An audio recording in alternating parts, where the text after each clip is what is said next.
तो सबसे पहली चीज जो हमें ये पता होनी चाहिए ऑब्जेक्ट ओरिएंटेड प्रोग्रामिंग के बारे में, कि ये कोई एक प्रोग्रामिंग लैंग्वेज नहीं है, ये एक प्रोग्रामिंग कॉन्सेप्ट के नाम है। और ये जो प्रोग्रामिंग कॉन्सेप्ट है, इसको कुछ लैंग्वेजेस ने इम्प्लीमेंट किया हुआ है। लाइक C++ लैंग्वेज ने इम्प्लीमेंट किया है, जावा लैंग्वेज ने इम्प्लीमेंट किया है, पाइथन लैंग्वेज ने इम्प्लीमेंट किया है, और भी XYZ लैंग्वेजेस हैं जिन्होंने ऑब्जेक्ट ओरिएंटेड प्रोग्रामिंग को इम्प्लीमेंट किया हुआ है। इस प्रोग्रामिंग कॉन्सेप्ट का एडवांटेज हमें तब ज़्यादा होता है जब हम कोई सॉफ्टवेयर बनाते हैं जो रियल वर्ल्ड एंटिटी के लिए ऑटोमेट करता हो। रियल वर्ल्ड एंटिटी को ऑटोमेट करता हो का मतलब है, अगर मैं बैंकिंग सॉफ्टवेयर की बात करूं, तो बैंक एक रियल वर्ल्ड का पार्ट है। हम और आप उसे देखते हैं, हम उसे डेली यूज करते हैं। तो बैंकिंग के लिए अगर मैं एक सॉफ्टवेयर बनाऊं जिसमें लोग अपना अकाउंट ओपन करेंगे, वो सॉफ्टवेयर से अकाउंट ओपन हो जाना चाहिए, उस सॉफ्टवेयर के थ्रू अकाउंट क्लोज हो जाना चाहिए, बैंक के जो एम्प्लॉयज हैं वो सारे काम कर पाए, हम लोग ऑनलाइन जितनी भी एक्टिविटीज करते हैं वो सब कर पाए। तो ये जो सॉफ्टवेयर बन रहा है, ये एक ऐसे टास्क का ऑटोमेशन कर रहा है जो रियल वर्ल्ड टास्क है। रियल वर्ल्ड मतलब जो हम अपने डेली एक्टिविटीज में देखते हैं उसे।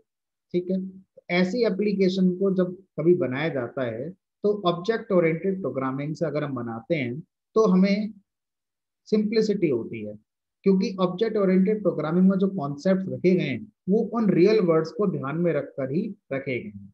अगर हम बिना ऑब्जेक्ट ओरिएंटेड प्रोग्रामिंग से बनाएंगे तो बना सकते हैं, लेकिन कोड को लिखना कॉम्प्लेक्स हो जाएगा, कोड को किसी को समझाना हमारे लिए कॉम्प्लेक्स हो जाएगा। तो वो क्या कॉन्सेप्ट्स हैं जो ऑब्जेक्ट ओरिएंटेड प्रोग्रामिंग में रखे गए हैं, और वो कैसे रियल वर्ल्ड को इजीली प्रोग्राम में रिप्रेजेंट कर सकते हैं, उसको वन बाय वन समझेंगे, है ना। तो सबसे पहले क्या करना है, ऑब्जेक्ट ओरिएंटेड प्रोग्रामिंग की अगर कोई पूछता है डेफिनेशन क्या है, तो आप बोलेंगे it is a technique to develop real world software in such a way that you will see simplicity in the software development as well as maintenance। यानी कि जो ऑब्जेक्ट ओरिएंटेड प्रोग्रामिंग है, अगर हम इससे रियल वर्ल्ड सॉफ्टवेयर बनाते हैं तो बनाते समय हमें सिंप्लिसिटी होगी। और मेंटेनेंस, मेंटेनेंस का मतलब होता है, आज मैंने एक सॉफ्टवेयर बना दिया, अब उसमें मुझे कुछ मॉडिफिकेशन करने हैं, कोई नया फीचर ऐड करना है या कुछ हटाना है, दैट इज मेंटेनेंस। तो मेंटेनेंस करना उसको आसान हो जाता है ऑब्जेक्ट ओरिएंटेड प्रोग्रामिंग से। ठीक है, तो अगर हम लिखते तो लिख सकते हैं, it is a technique that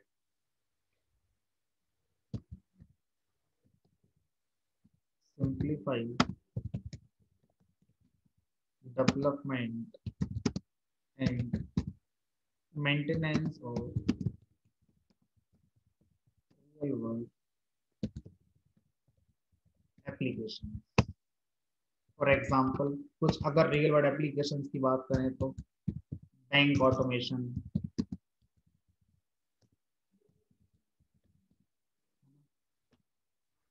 कोई भी ई कॉमर्स वेबसाइट आप बनाना चाहते हैं तो बड़ी आसानी से ई कॉमर्स वेबसाइट को इसके थ्रू बना सकते हैं। ई कॉमर्स पोर्टल जैसे फ्लिपकार्ट हो गया, अमेजन हो गया, इस तरह के पोर्टल आप बना सकते हैं आसानी से ऑब्जेक्ट ओरिएंटेड प्रोग्रामिंग का यूज करके, है ना।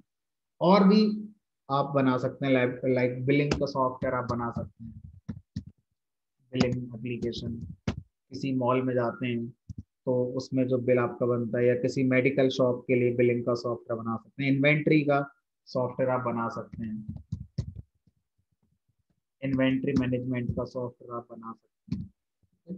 तो इस तरह के फील्ड में ऑब्जेक्ट ओरिएंटेड प्रोग्रामिंग का ज्यादा रोल होता है। बट अगर हम बोलें साइंटिफिक एप्लीकेशन अगर हम डेवलप करना चाहते हैं, तो साइंटिफिक एप्लीकेशन में ऑब्जेक्ट ओरिएंटेड प्रोग्रामिंग का कोई खास यूसेज नहीं है। जैसे मुझे मशीन लर्निंग, डीप लर्निंग की एप्लीकेशन बनानी है, तो वहां पर इसका कोई खास रोल नहीं है। मतलब ठीक है, हमें आना चाहिए, लेकिन वहां पर बहुत ज्यादा इंपॉर्टेंस नहीं है। बट अगर हम रियल वर्ल्ड सॉफ्टवेयर बनाते हैं तो वहां पर इसकी इंपॉर्टेंस हमारी ज्यादा हो जाती है। ठीक है, अब इसके अंदर क्या क्या कॉन्सेप्ट्स हैं उनकी बात करते हैं।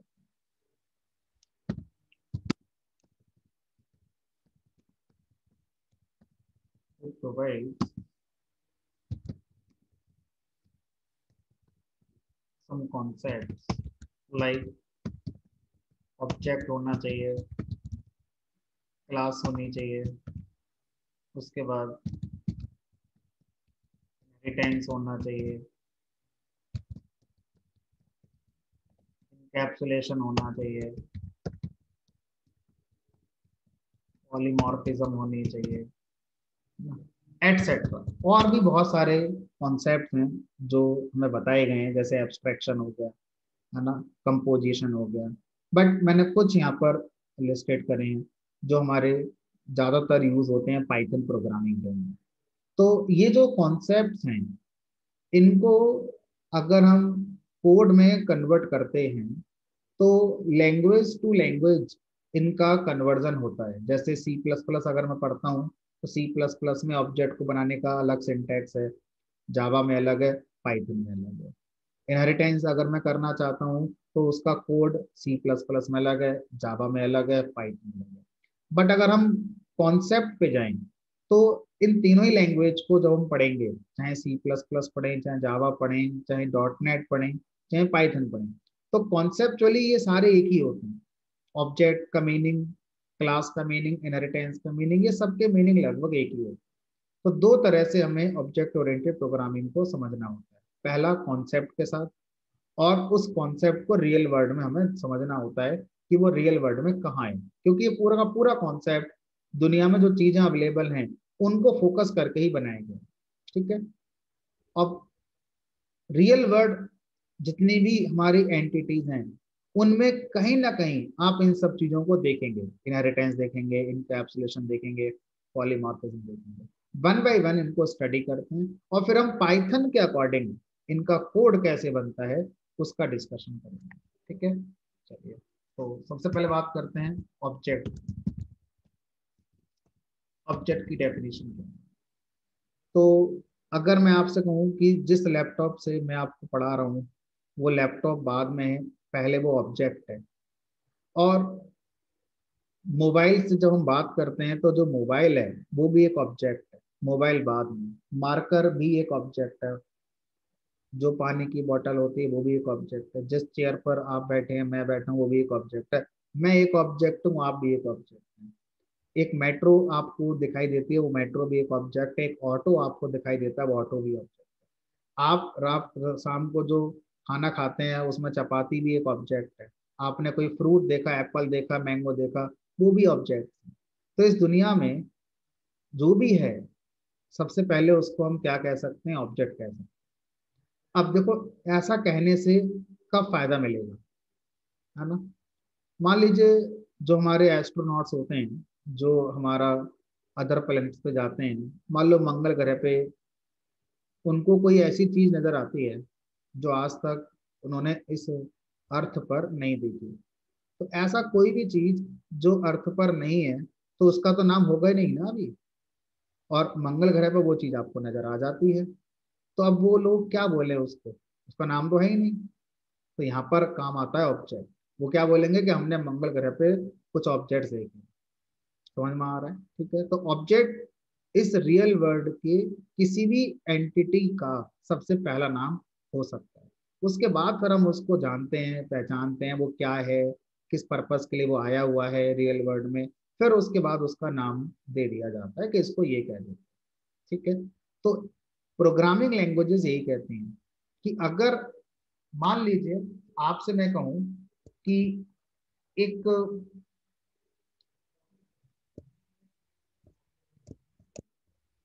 यहाँ पर एक बैट्समैन है, ठीक है। अब इस बैट्समैन ने कुछ रन्स अब तक बनाए हैं टोटल इनिंग्स में, और इसकी कोई एज भी होगी, सीधी सी बात है, और इसका स्ट्राइक रेट भी होगा, और ये बैट्समैन है तो ये बैटिंग भी करता होगा।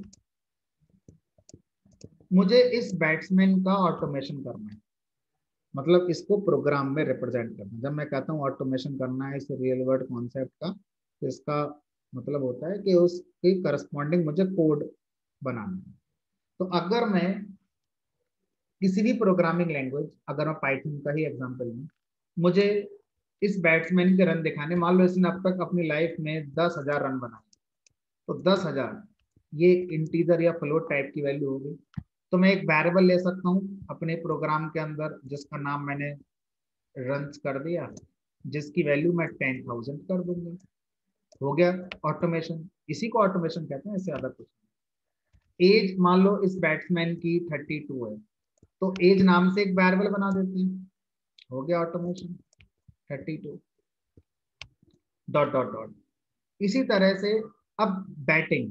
बैटिंग क्या है? बैटिंग तो एक फंक्शनलिटी है, एक ऑपरेशन है। तो पाइथन प्रोग्रामिंग लैंग्वेज में किसी भी फंक्शनलिटी को करने के लिए हम क्या बनाते हैं? फंक्शन। और एक बैट्समैन कई बार बैटिंग करेगा, जितने मैच खेलेगा उतनी बार बैटिंग करेगा। मतलब इस ये जो फंक्शनलिटी है रियूजेबल है। सीधी सी बात है, रियूजेबल कोड को कहाँ लिखा जाता है? फंक्शन में। तो मैंने क्या करा, एक फंक्शन बना दिया जिसका नाम कर दिया बैटिंग। यहाँ तक सी लैंग्वेज सही है, या ऑब्जेक्ट ओरिएंटेड लैंग्वेजेस जो नहीं है वो लैंग्वेजेस यहाँ तक सही हैं। अब अगर हम ये कहें कि ये सब वेरिएबल से दिखाया जा सकता है, ये तीनों चीजें वेरिएबल से दिखाई जा सकती हैं, ये एक फंक्शन से दिखाया जा सकता है, क्या बैट्समैन को दिखा सकते हैं? बैट्समैन, हमने कहा बैट्समैन कैसे दिखाएंगे? बैट्समैन के रन दिखा दिए वेरिएबल से, बैट्समैन की एज दिखा दी वेरिएबल से, वो जो काम करता है वो दिखा दिया फंक्शन से। हमने कहा बैट्समैन को भी दिखाओ, प्रोग्राम में बैट्समैन कैसे लिखा जाए? इस क्वेश्चन का आंसर देने के लिए कॉन्सेप्ट बना ऑब्जेक्ट ओरिएंटेड प्रोग्रामिंग। वो लैंग्वेजेस जो ऑब्जेक्ट ओरिएंटेड प्रोग्रामिंग को सपोर्ट करती हैं, इस बैट्समैन को भी प्रोग्राम में दिखा सकती हैं। कैसे? With the help of object. ठीक है। इसी तरह से अगर आपसे मैं कहूं कि मैंने यहाँ से ऑफिस जाता हूँ, ऑफिस से घर जाता हूँ, तो रास्ते में बहुत सारी कार दिखाई देती हैं, या मैं भी एक कार से जाता हूँ, तो वो कार इटसेल्फ कौन है? एक ऑब्जेक्ट। और अगर मुझे इसे प्रोग्राम में दिखाना हो तो मैं दिखा सकता हूँ। ठीक है। तो ऑब्जेक्ट का मतलब है एनी रियल वर्ड एंटिटी। हम यहाँ लिख सकते हैं इन प्रोग्रामिंग एनी रियल एंटिटी, मतलब कोई भी थिंग हो सकती है, फिजिकल लॉजिकल कुछ भी हो सकती है। वो सिर्फ फिजिकल की बात नहीं हो रही है, लॉजिकल भी हो सकती है। लॉजिकल क्यों बोला मैंने? मान लीजिए आप किसी बैंक में जाते हैं और बैंक में जाकर बोलते हैं मेरा अकाउंट ओपन कर दीजिए।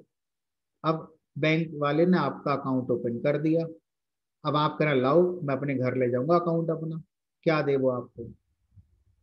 कुछ नहीं है देने के लिए। लॉजिकल कॉन्सेप्ट है ना अकाउंट तो, है ना? तो अब लेकिन अगर हम बोलें कि वो अकाउंट भी क्या एक ऑब्जेक्ट से रिप्रेजेंट किया जा सकता है, आंसर इज यस। अकाउंट भी एक क्या है? ऑब्जेक्ट। दूसरा कस्टमर आया, उसने अपना अकाउंट ओपन कराया, तो उसका अकाउंट एक दूसरा ऑब्जेक्ट हो गया। तो एक बैंक में अगर 10,000 कस्टमर्स के अकाउंट हैं, तो हम क्या बोलेंगे? उस बैंक में 10,000 अकाउंट ऑब्जेक्ट हैं। समझ में आ रहा है? तो कोई फिजिकल या लॉजिकल कॉन्सेप्ट है, उसको हम प्रोग्रामिंग में कैसे रिप्रेजेंट कर सकते हैं? ऑब्जेक्ट से रिप्रेजेंट कर सकते हैं। Any real world entity, physical और logical, can be represented as object. ठीक है। अब अगर हम थोड़ा और आगे बढ़े, तो आप जितने भी रियल वर्ड एंटिटी देखें, अब जिनको हम ऑब्जेक्ट कह सकते हैं, जितने भी आप ऑब्जेक्ट देखेंगे रियल वर्ड के अंदर, आप उनके अंदर दो चीजें पाएंगे। सबसे पहले जैसे आपने बैट्समैन को एक ऑब्जेक्ट से रिप्रेजेंट कराया, तो आप पाएंगे कि इस बैट्समैन के अंदर एक तो क्या है? इसके अंदर डेटा है। दूसरा क्या है? इसके अंदर बिहेवियर है, यानी कि फंक्शन। फंक्शंस को बिहेवियर भी कह देते हैं। ऑब्जेक्ट, अगर मैं एग्जांपल लूं, मान लीजिए आपका स्टूडेंट ऑब्जेक्ट है। मान लीजिए एक स्टूडेंट ऑब्जेक्ट, तो स्टूडेंट ऑब्जेक्ट का डेटा क्या हो सकता है? उसका रोल नंबर, उसकी ब्रांच, उसका कॉलेज। ठीक है। ईयर ऑफ एडमिशन या पास आउट जो भी है आप देना चाहें दे सकते हैं। इसके अंदर बिहेवियर क्या है, बिहेवियर का मतलब स्टूडेंट का रोल क्या होता है, एज ए स्टूडेंट आप क्या कर रहे होते हैं। हमने कहा पढ़ाई करना, एग्जाम देना, भाई यही तो बिहेवियर है। हर कोई इंसान दुनिया में एग्जाम नहीं देता है ना, लेकिन अगर कोई स्टूडेंट है तो वो एग्जाम देगा, पढ़ाई भी करेगा ना। तो ये स्टूडेंट के स्पेसिफिक फंक्शनलिटी है। तो किसी के स्पेसिफिक फंक्शनलिटी को क्या बोलते हैं, बिहेवियर या मेथड। फंक्शन कहने से बचते हैं, है ना, क्योंकि वो किसी के स्पेसिफिक हो गई है। या तो बिहेवियर बोलेंगे या उसे मेथड बोलेंगे। तो इसी तरह से आप बैंक में जाते हैं और आपका ये अकाउंट ओपन हो गया।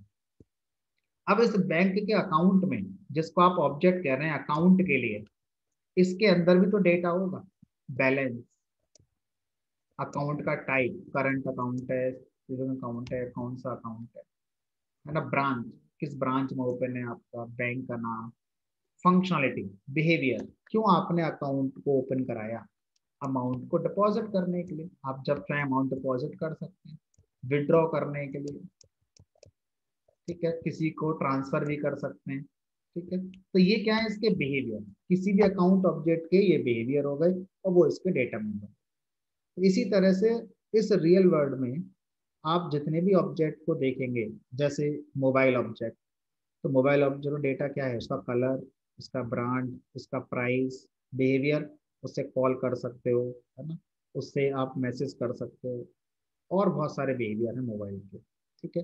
तो अगर हम इन जनरल बात करें ऑब्जेक्ट की, हम क्या बोलेंगे, any real world entity physical और logical can be represented as.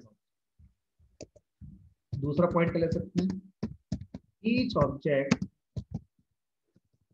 में कंटेन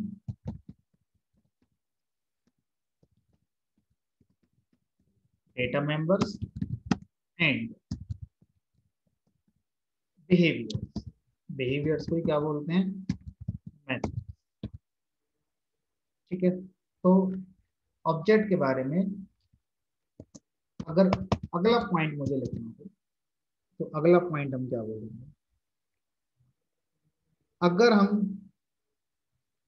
कोड बनाते हैं और उसमें आपसे कहा जाए कि ऑब्जेक्ट क्या होता है, तो कोडिंग करते समय आप क्या बोलेंगे, object is an instance of a. अगर आप किसी को समझा रहे हैं तो ये दो बातें आप किसी को समझा सकते हैं, एग्जाम्पल देकर समझा सकते हैं। लेकिन अगर आप एक प्रोग्रामर हैं और किसी प्रोग्रामर को समझाने की कोशिश करते हैं, या आप एक कोड बनाना चाहते हैं, ऑब्जेक्ट कोड के अंदर बनाना चाहते हैं, तो आप इस वाली लाइन को इंपॉर्टेंस देते हैं। ये लाइन कहती है object is an instance of A class. अब इसमें दो नए वर्ड हैं, पहला इंस्टेंस क्या होता है और दूसरा क्लास क्या होता है। इन दोनों वर्ड्स को समझाने के लिए एक स्टोरी मैं आपको सुनाता हूँ। उस स्टोरी में आपको इन दोनों वर्ड्स का जो मीनिंग है वो समझ में आ जाएगा, ठीक। मान लीजिए कोई भी एक मैकेनिकल इंजीनियर है, ये एक मैकेनिकल इंजीनियर है। अब इसका एक हमने टास्क दिया इसको कि भाई आपने कार बनानी है जिसका यूज करके हम एक जगह से दूसरी जगह पर जा पाए। तो जो कार ये बनाएगा किस तरीके से बनाएगा, तो सबसे पहला काम क्या होगा, ऐसा ये नहीं करेगा कि ये टायर को लेकर आएगा, बॉडी लेकर आएगा और उसको असेंबल कर देगा, नहीं। मान लो इसने ऐसा कर दिया और जब कार के अंदर चार लोगों को बैठाया गया तो स्पेसिंग ही नहीं है, आगे की तरफ स्पेस कम रह गया, पीछे की तरफ स्पेस ज्यादा रह गया। जब कार चलाई जा रही है तो ग्राउंड क्लियरेंस नहीं है, जरा सा स्पीड ब्रेकर आता है और वो टच हो जाती है रोड पर, है ना। तो इसका मतलब क्या हुआ, ये मैकेनिकल इंजीनियर ने सही अप्रोच फॉलो नहीं करी है। इसे क्या करना चाहिए था, और जो करा जाता है रियल प्रोडक्शन में, पहले जिस कार को बनाना होता है उसकी डिजाइन तैयार करी जाती है, उसका एक ब्लूप्रिंट बनाया जाता है, उसका एक टेम्पलेट बनाया जाता है, चाहे वो कागज पे बने, चाहे वो किसी सॉफ्टवेयर से बने, लाइक ऑटो कैड सॉफ्टवेयर जो आते हैं हमारे ना, डिजाइनिंग के सॉफ्टवेयर। कुल मिलाकर कार बाद में बनेगी, पहले उसका एक डिजाइन तैयार होगा, उस डिजाइन को फिर सिमुलेट किया जाएगा, मतलब उसमें वर्चुअली हम लोग 4 लोग बैठाएंगे और देखेंगे सीटिंग स्पेस प्रॉपर है या नहीं, ग्राउंड क्लियरेंस सही है या नहीं। अगर नहीं है तो डिजाइनिंग फेस है अभी, है ना, अभी तो हम सिर्फ ड्राइंग बना रहे हैं, तो उसको चेंज कर दो। तो ज्यादा समय किस में लगेगा? ज्यादा समय लगेगा कार बनाने में नहीं, कार की डिजाइन बनाने में। और पेटेंट जब कोई भी हमारा ऑर्गेनाइजेशन लेगी तो कार का थोड़ी लेती है, कार का तो रजिस्ट्रेशन नंबर होता है, पेटेंट होता है डिजाइन। और एक बार अगर किसी कार की डिजाइन बनकर तैयार हो गई, तो उस डिजाइन से अब कितनी एक्चुअल कार्स बनाई जा सकती हैं, जितनी चाहे उतनी। लेकिन वो जितनी कार बनेंगी सबका सेम स्पेसिफिकेशन होगा। हाँ, कलर अलग हो सकता है, किसी का ब्लू, किसी का वाइट, किसी का ब्लैक, लेकिन जो स्पेसिफिकेशन होगा, इंटीरियर का जो आर्किटेक्चर होगा, वो सब सेम ही रहेगा, क्योंकि वो सारी कार्स एक ही डिजाइन से हमारी बनाई गई हैं। इस कहानी में दोनों बातें आ जाती हैं, इवन तीनों बातें आ जाती हैं। कौन सी तीन बात आती हैं? Object is an instance of A class. Class का मतलब होता है वो डिजाइन, क्लास का मतलब होता है वो डिजाइन जिससे आप क्या बनाएंगे? ऑब्जेक्ट बनाएंगे। और वो जो क्लास है उसकी जो एग्जीक्यूटेबल कॉपी है, जिसका आप एक्चुअल में यूज करते हैं, है ना, कुछ इंप्लीमेंट करने के लिए, उस एग्जीक्यूटेबल कॉपी को बोलते हैं इंस्टेंस। तो इंस्टेंस का मतलब होता है एग्जीक्यूटेबल कॉपी ऑफ क्लास। ठीक है। तो किसी भी क्लास की हम जितने चाहें उतनी एग्जीक्यूटेबल कॉपी बना सकते हैं, और वो एग्जीक्यूटेबल कॉपी को क्या बोलते हैं? ऑब्जेक्ट। इसी तरह से अगर कोई बिल्डर एक अगर सोसाइटी बनाएगा, तो उस सोसाइटी में बहुत सारे फ्लैट्स होंगे जो 2 BHK के होंगे। अब वो क्या करेगा? पहले डिजाइनर से 2 BHK फ्लैट का एक मैप तैयार कराएगा, एक नक्शा तैयार कराएगा, और उस नक्शे में वो डिसाइड करेगा कहाँ पर इसमें किचन होगा, कहाँ पर इसमें बेडरूम होगा, ड्राइंग रूम कितना साइज का होगा, वगैरह वगैरह वगैरह। वो डिजाइन फाइनल जब हो जाएगी, उसके बाद उस डिजाइन का यूज करके एक्चुअल फ्लैट बना दिए जाएंगे। कितने बनेंगे? जितने चाहे उतने बना सकते हैं। तो वो जो डिजाइन है, उस डिजाइन को हम क्या कह सकते हैं? क्लास। और उस डिजाइन का यूज करके जो एक्चुअल फ्लैट बनकर तैयार हुआ, उस एक्चुअल फ्लैट को हम क्या बोलते हैं? उसकी एग्जीक्यूटेबल कॉपी, या वो एक इंस्टेंस है। किसका इंस्टेंस है? उस डिजाइन का वो इंस्टेंस। ठीक है। चलिए, तो इस तरह से जो हमारा तीसरा डेफिनेशन है, यहाँ से हमारी समझ में आता है कि object is an instance of A class. यानी कि पहले मुझे क्या चाहिए होगा? क्लास के बारे में अब आपको दो बातें बतानी होंगी। तो समझ में आई क्या? A class is a blueprint or template for creating